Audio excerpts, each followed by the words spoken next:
So hello friends, in today's lecture we want to discuss about the classes and Clapeyron equation which is useful in thermodynamics.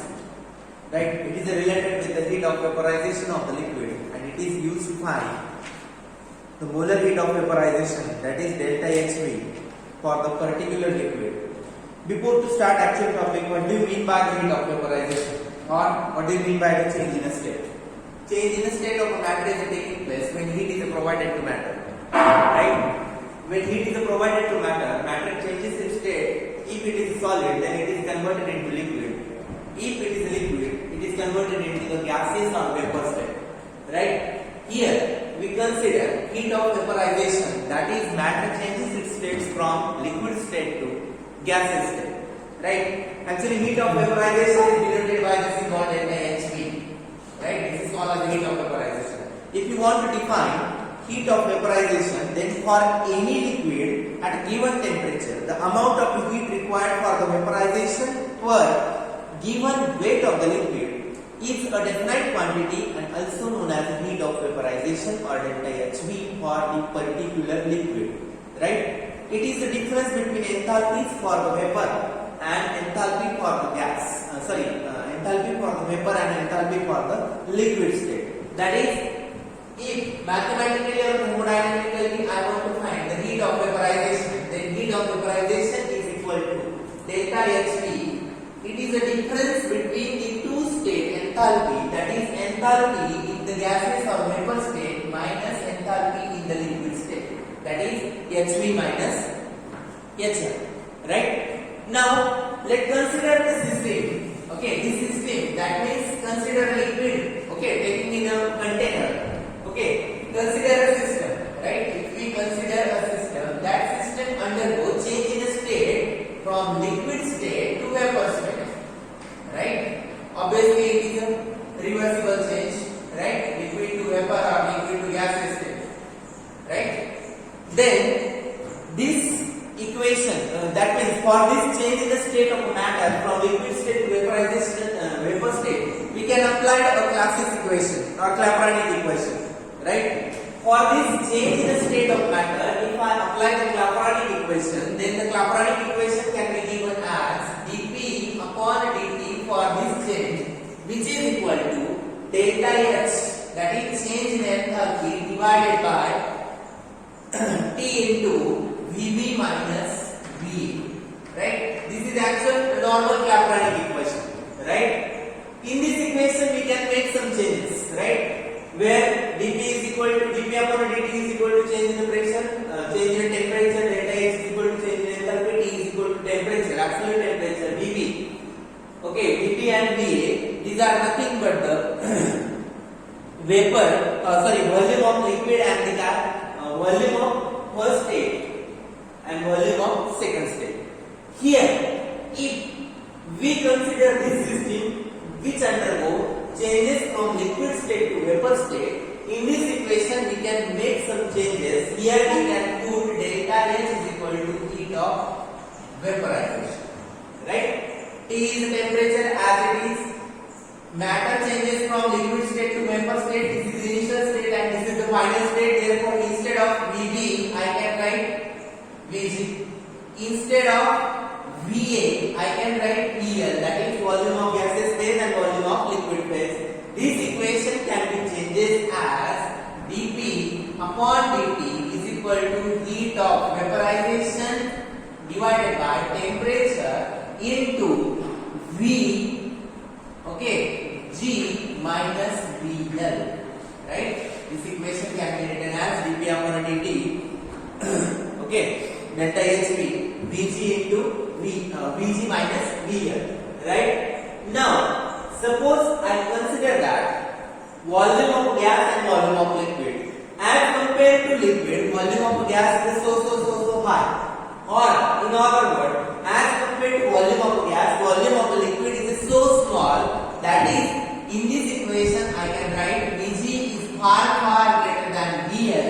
Therefore, Vg minus VL approximately equal to Vg, that is volume of gaseous phase. Therefore, above equation become, that is dP upon dt is equal to delta H V divided by T into volume of gaseous phase.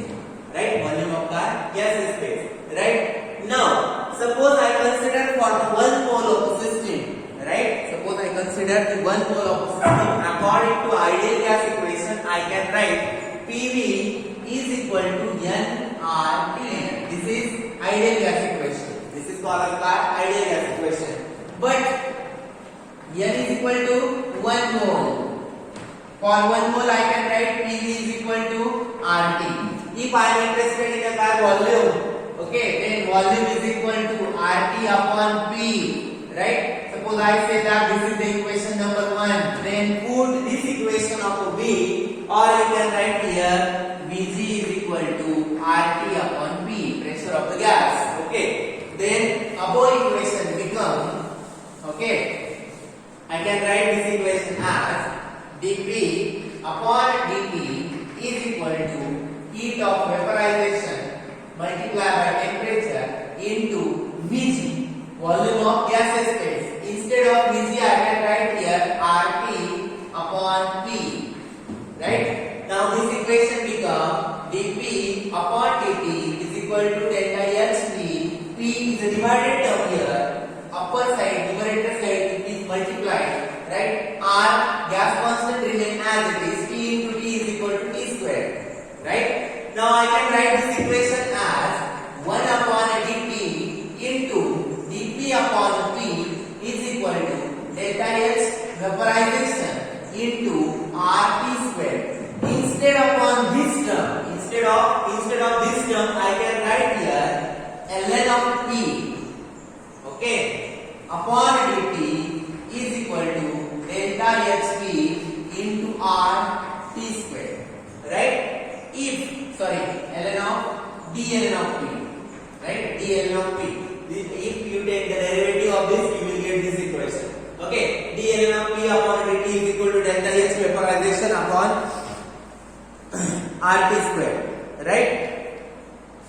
Now, okay, this equation we get. Now this equation can be solved in a 2 different ways. Right? One way by applying the limit, and second way by applying no limits. Okay, that means this equation can be written in a 2 way.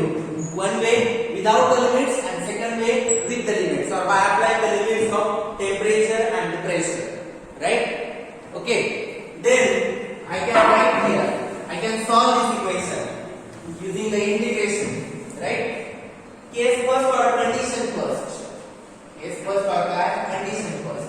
condition first is Without application of limits, right? Without application of limits. okay. Then I can write this equation as d ln of P, which is equal to delta H vaporization upon R into T square, and here multiply this term. okay, dt is divided there and goes to that side, it is multiplied. Right? Integrate this equation. We are not applying any limits. Okay, delta H vaporization RT. Here I can write here 1 upon T square into dt. Here integration. This is constant term, therefore come out to the integral side. Right? Here derivative and integration goes on cancelling. Therefore I can write here ln of P, which is equal to delta H vaporization upon R. If you solve The integration of this term, Okay, if you solve the integration of this term, we will get the answer minus 1 upon T plus C. what is C here? C is the constant of integration, because whenever we never apply the limits. Whenever we never apply limits for the integration, then during the solving, after the solving integration, because of there is a lack of limit, we have to take a constant of integration. Right? Then this constant of integration, okay, where which is equal to C. Then if We are not interested in ln, then logarithm to the base 10 can be taken as logarithm to the base 10 of P. okay, here delta Hv upon system upon RT plus C. Right? Then this ln of P and this one, okay, can be changes as 2.203 by multiplying this term as 2.203. Okay, then this equation can also be written as log P, okay, which is equal to minus delta HV, okay, upon 2.303 into R into T. This can also be written as 1 upon T plus C upon 2.03 where this term is a constant. Right? Now, this is also called as Clapeyron-Clapeyron equation, but we are not applying limits here. If I plot the graph of this quantity versus this quantity, that means graph of log of P versus 1 upon T is plotted, then this is the straight line, okay, equation which is in the form of y is equal to, this is m, this is x plus this is c. Where m is equal to slope, we will get the slope of minus delta hv 2.203r and graph will be like this. Okay, graph of log of P. Okay, and here 1 upon T, and this is the graphical representation of this equation, and we will get slope which is equal to minus delta hv upon 2.303r, which is also equal to m. Okay, which is also equal to that m. Okay, this is the Clapeyron equation without application of limits. Right? Now, condition second, by application of limits. Okay, applying limits. Applying limits. Okay, this is our actual equation. Right? This is our actual equation. Now in this equation we are applying the limits. Okay. On application of limits in this equation, on integration, here you can write here integrating. Okay. Above equation within suitable limits. Okay, integrating our equation within the suitable limit. Here limits d ln of P, limits of pressure, lower limit is P1, upper limit is P2. Okay, delta HV is a constant quantity, R is also constant. Integration of temperature limits, lower limit is P1, upper limit is P2. 1 upon T square into dt. Right? Here integration derivative cancel. You will get answer ln of P, P1, P2, these are the limits. Delta HV constant, R is also constant. Here minus 1 upon T is answer of this integration. Okay, limits P1, T2. Now, no need to take a constant of integration. On solving this, upper limit minus lower limit, ln of P2, right, minus ln of P1. This is the upper limit. Okay, this one is the upper limit. Okay, then delta HV upon R. Okay, if I take minus sign here, then I can write here 1 upon T2 minus 1 upon T1. Okay, minus sign is taking common, minus sign is taking outside to the bracket. Okay, here we can write ln of P2 upon P1, which is equal to minus delta HV upon R. Right, on solving this, T1 minus T2 upon T1 T2. Right, T1 minus T2 upon T1 T2. Okay, and if, right, I will give the minus sign to this bracket, then this equation becomes ln of P2 upon P1. Now this quantity becomes positive, delta HV upon R. Here sky with T2 minus T1, T1 T2. Only the difference in the sign for the delta HV. Okay, only that difference in the sign for the delta HV. Okay, now suppose you need logarithm. Okay, to the base 10. Here you can write 2.203 log to the base 10 of P2 upon P1. This is equal to delta H vaporization upon R into T2 minus T1 upon